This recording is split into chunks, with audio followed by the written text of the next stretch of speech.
All right, guys. So I'm going to finish off with some rapid reaction. A lot of topics, a little bit of time. Take it away, Drink. Oh, yeah. Monday, Joe Burrow once again suggested his ticket to Cincinnati may not be punched yet.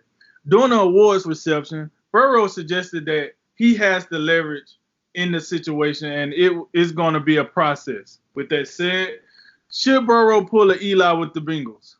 No, I don't think he should, man. I don't know why this keeps getting brought up. The Bengals have not been a great team, but they've been to the playoffs several times recently. They're not a complete historic dumpster fire like something like Cleveland or Jacksonville or Detroit's been. So I don't really get it. You got a young coach that's played in offenses and worked with offenses that made you successful. So I don't know why I don't feel this way, but I don't think this is one of those situations, man. Just go to Cincinnati and just have fun.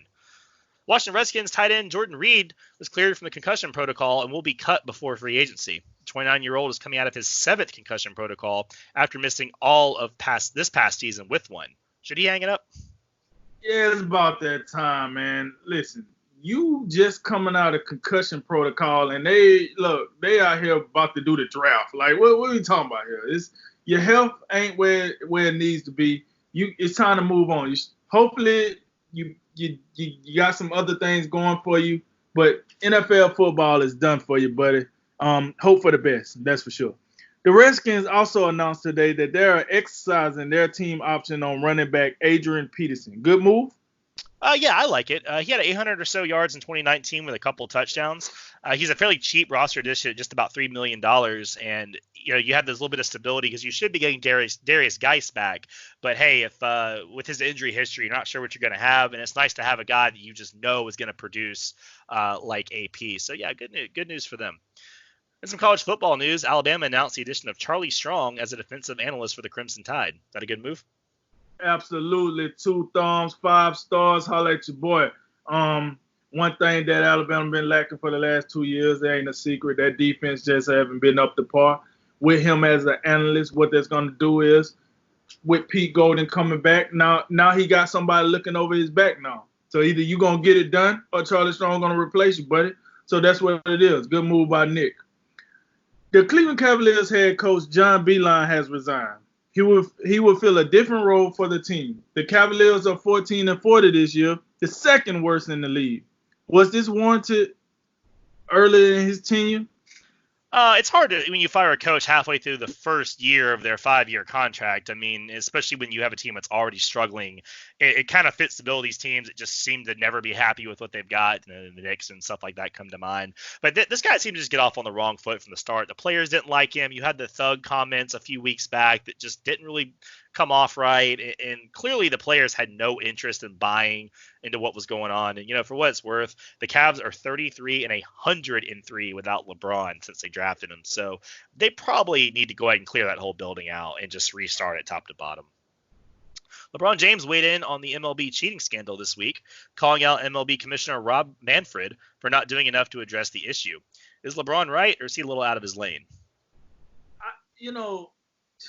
I'm gonna say he's a little out of his lane, just simply because the NBA is different from MLB.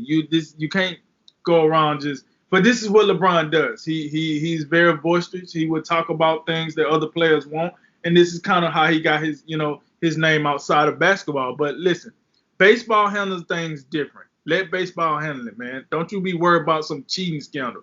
I understand you would be mad if it happened to you, but this ain't got nothing to do with you. You just gotta do your thing, man. Just let baseball handle it how baseball gonna handle it. The Saints quarterback Drew Brees announced he'll be returning for the 2020 season, which likely makes Teddy Bridgewater a free agent. Who should target him next month? Of the teams that have an interest in a new quarterback, I think the Colts would be a great fit for him. You're going to be able to make the cap room to ink him to a nice deal because he is going to cost a good amount of money. I think he'd be a solid upgrade over Jacoby Brissett, who just gave you a whole season and turned in a pretty performance. And it's going to allow them to continue to build around the quarterback position without having to really blow a high draft pick. They got a great offensive line. There's a lot of good pieces on that defense. And if that wasn't going to work out, I think another possibility would be the Chargers if they don't win the Tom Brady sweepstakes. Last one, the NBA is back in action Thursday night after the All-Star break. The national doubleheader begins with the Nets versus the Sixers in Philly on TNT. Who you got? Yeah, man. Look, I was trying to go, majority of the season not picking the Sixers, but God dog it, they got a game against a team that I think that might be a tad bit worse against the Nets. So yeah, I'm gonna go with the Sixers. And look, it's in Philly. They got the best record in the NBA at home, so it's a little hard for me to go against them on this one. So I'm gonna go with Philly on this one. All right, well, that concludes today's Drink of Wisdom. I'm Cody Ward. And I'm Nathan Drinker. And remember, make tomorrow better than today, and make today better than yesterday. And you know what we gonna do, baby. Holla at you until next time.